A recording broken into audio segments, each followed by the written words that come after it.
Okay, so topic we get a lot of questions and a lot of arguments about is the septic systems, how we inspect them, and then the stuff we call out when we're inspecting them and how we know. So first, let's talk about how they typically are designed and work, how they're supposed to work. Okay, so they're a gravity-fed system. So typically, the toilet has the biggest drain in the house and is at the highest point of the septic system. Now you can have, two-story house and different variabilities, but that's for the sake of simplicity, the toilet is the tallest point. It's typically a 3 or 4 inch pipe. It's the biggest drain pipe in the house. We're gonna use a 4 inch as an example today to keep the math easy for me. Now, as the pipe leaves the house, pipe comes in 10-foot lengths, and typically the tank will be about 10 feet from the house. Not always, but that's about where you'll find it, because they can just lay one piece of pipe in through the foundation wall and out into the tank. You just got to stick in there slightly. So it'll be about that length. And it's usually in line with the vent pipe of the house. Just one of the ways we help locate it and find it, okay? This pipe will be pitched about 1/4 inch per foot. That way the gravity fed system, so the waste and the water, the solids, everything will leave. You don't want it leaving too fast because the water will get ahead of the solids, and the solids will stick to the pipe. And obviously you can't have it pitched too little or it won't leave, it won't go. So when it drops down into the tank, there's going to be a baffle. There's a few different designs of baffles. Right here I have depicted as a typical newer style PVC baffle. It's just a T in the pipe that comes up into the air, goes down into the wastewater. That first one is to break the momentum so that everything coming into the tank doesn't churn up the tank and doesn't skip across and go out the other side without first staying in the tank and digesting and breaking down. You have 3 different layers in the tank. Typically you have the scum, is everything that floats to the top. The middle is the effluent, where everything that has digested has either come down or come up. And the bottom layer is the sludge layer. That's all the heavy stuff that sinks to the bottom. If you use a garbage disposal, anything like that, it'll build up faster. If you have children that flush Matchbox cars and stuff in there, it'll build up faster. That's why when they pump, they want to pump from this side, because a lot of the debris will be over on this side. When we inspect, we want to inspect from this side if possible, because we want to get a better look at all this going on over here. Okay. So you don't want this to churn because there's different bacteria in there. They don't get along. They eat different things. You don't want that to get mixed. Then the outlet baffle is so that only this effluent, dirty water here is what's leaving the tank, and it'll be slightly lower than the inlet pipe. There should be a little waterfall right here, 6 to 8 inches. And then right here, the waste level, one of the questions we get is that full? Is it supposed to have that much in it? Yes. The waste level should always be right about at the bottom of this pipe. So about 1/4 inch or so of effluent leaves at a time. So every time you flush 2 gallons of water into the tank, 2 gallons goes out, because it's always seeking to be level. This is at a 1/8 inch a foot on this side, because now there should be no solids, no waste in it. So it's just effluent leaving. So it doesn't need as much of a pitch. This distance here in this location can vary greatly depending on where the well is, because things have to be a certain distance from the well. This in particular has to be far enough away to not contaminate. This is solid pipe, solid tank, solid pipe, but wherever the perforations start, that's where the absorption area is. And that distance is very particular what it can be from the well. So this is a stereotypical distribution box called a D box or a pill box. Basically, again, it's a miniature version of this. It sometimes will have its own little baffles in there just to break the momentum. And then the laterals, typically new design, it'll have 3 or 4, depending on how far it has to spread the waste out under the soil, going in each direction. And it'll gently allow it to percolate into the ground. Now, that's if everything is working correctly. So for some problems, some common issues and arguments. One of the first arguments we always get is, but the toilet's working fine. I call out a problem out here in the absorption area and they say, well, the toilet's working fine. Well, 4-inch pipe can hold, I got it written here so I don't mess up my math and get scolded in the comments again. 4-inch pipe holds 0.653 gallons per foot. So 0.6 gallons of water will weigh about 5.5 pounds.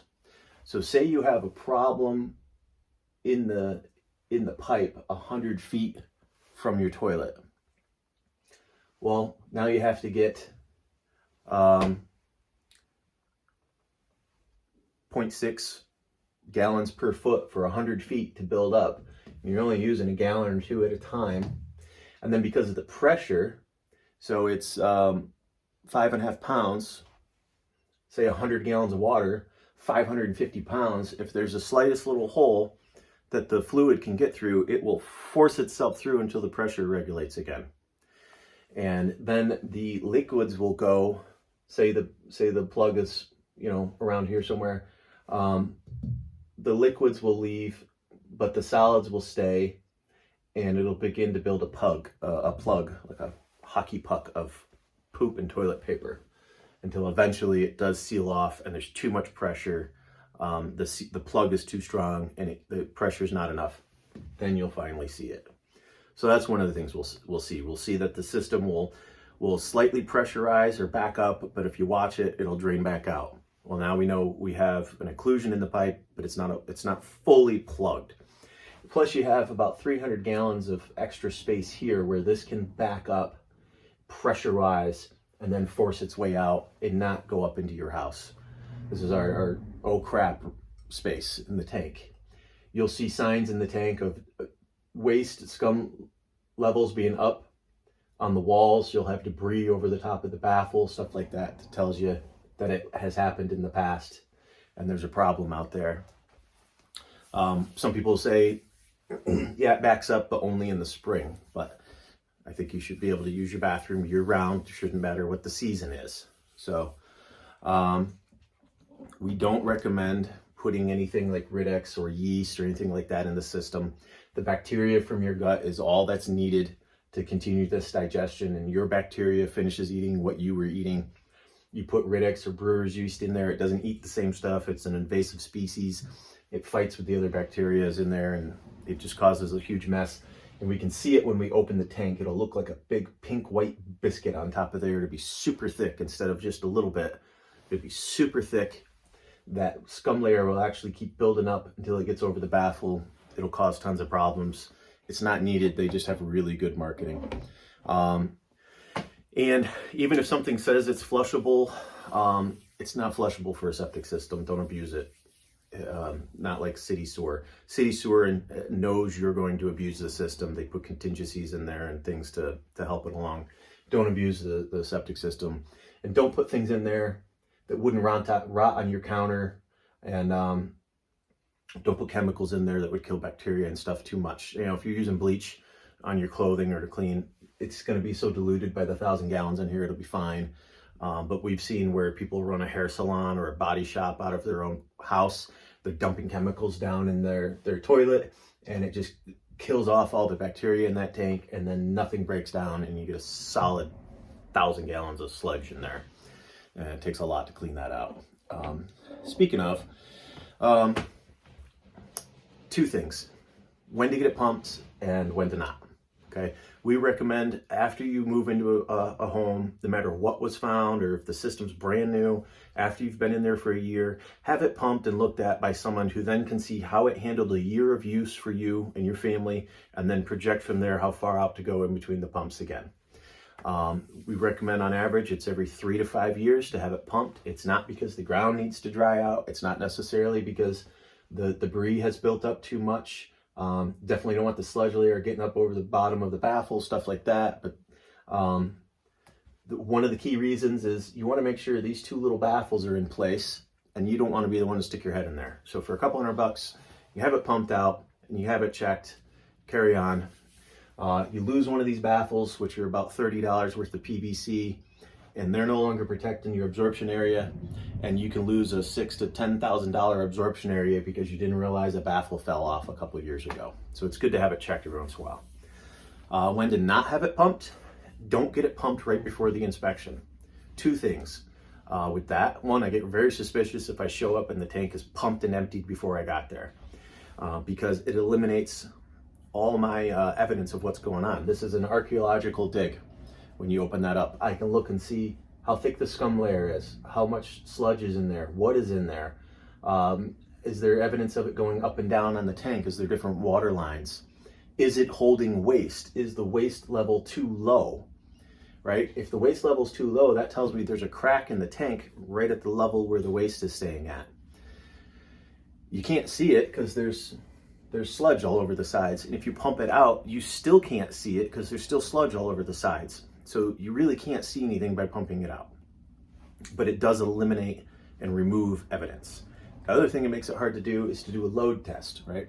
We typically, with a 1,000-gallon tank, we hit it with 120 gallons of water as fast as we can from the garden hose, which is usually 6 gallons a minute. So it's at 20 minutes, which is faster than you're normally going to be putting water in the tank. But it is conceivable you could do that if you took a bath or something like that, right? But it's about a day's use of water, but we're hitting it all at once. And then we watch. The level should not move at all. It should be able to handle 6 gallons a minute. As fast as it goes in, it should go right back out. Shouldn't disturb anything. If the level goes up, but then comes back down after we stop, well, now I know I have some sort of occlusion out here in this pipe. Maybe I can't see it with my camera. Maybe it's way out here, but it tells me there's an occlusion there that's slowing things down, impeding things. Something needs to be fixed or cleaned. If it goes up and doesn't come down at all after, say, a half an hour or an hour of watching it, then I know we have a really bad occlusion or plug going on. And it definitely, again, needs to be fixed. Now, if all of this is pumped out, I have the option of taking a hose, putting it in the outlet pipe if I can get to it, right?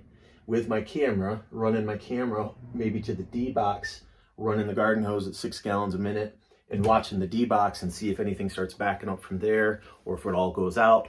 But I can't dump it in the inlet baffle like I usually do and just watch everything happen normally, because there's not enough waste in here. I can dump 6 gallons a minute in that empty tank for all day. It's not going to fill up enough to go.